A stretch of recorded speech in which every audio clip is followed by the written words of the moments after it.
السلام عليكم، ازيكم؟ عاملين ايه؟ يا رب تكونوا بخير. النهارده ان شاء الله هعلمكم ازاي تعملوا البانيه بتاع الشركات بنفس طعم وريحه وقوام البانيه بتاع الشركات. طبعا كلنا داخلين على مدارس وانا واحده منكم طبعا. فعايزين نعمل حاجات كده لاولادنا ان شاء الله لما يروحوا المدرسه نعرف نديهم حاجات احنا واثقين فيها، واثقين من نظافتها ومصنعينها تحت ايدينا. شايفين؟ بصوا بقى على الجمال والحلاوه، نفس شكل وطعم وريحة بانيه الشركات اللي بيجي جاهز من بره. يلا على طول نحضر مع بعض. بصوا بقى، هتجيبي الكبة بتاعتك، تروحي تجيبي لي اصغر بصلاية عندك، تمام؟ هتقطعيها ونحطها في الكبة كده اهو، وهنديها فرمة لحد ما تبقى مفرومة تماما. تمام. هنجيب بقى بطاطساية صغنونة كده مسلوقة، ومسلوقة جدا يعني عايزينها مسلوقة خالص، وهنضربها ضربة حلوة، وبعدين ننزل عليها بالفلفل ونضرب لحد ما القوام يبقى كريمي معانا كده زي ما حضراتكم شايفين. وهننزل عليها هنا بصدر كامل من فراخ البانيه.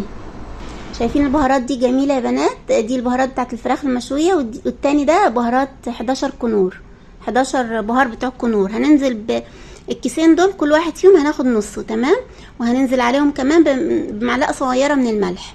هنضرب المكونات دي كلها كويس مع بعض، وهننزل بعد كده بيهم في طبق كده، وهنسيبهم يرتاحوا لمدة نص ساعة في التلاجة. احنا عايزين القوام بتاعنا يتشمع.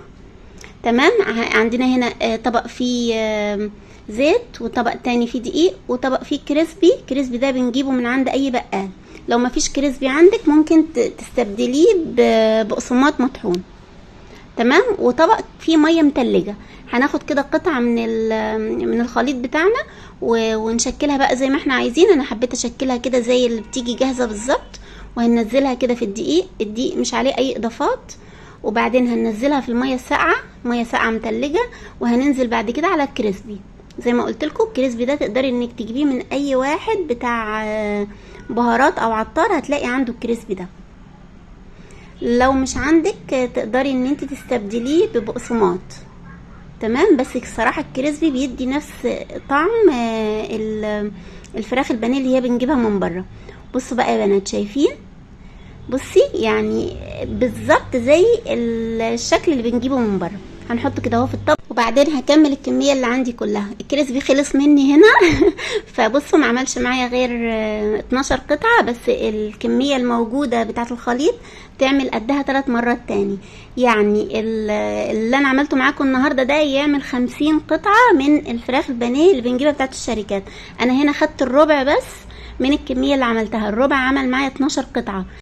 المفروض المقادير بتاعت النهاردة تطلع معانا 50 قطعة، بس انا هنا الكريسبي خلص مني، فالمقادير بتاعت النهاردة دي تطلع 50 قطعة بالظبط. لو استفدتي حاجة من الفيديو بتاع النهاردة ما تنسيش بقى تكتبي لي كده تعليق حلو منك، وتصلي على النبي في التعليقات. وبس كده، يلا باي باي.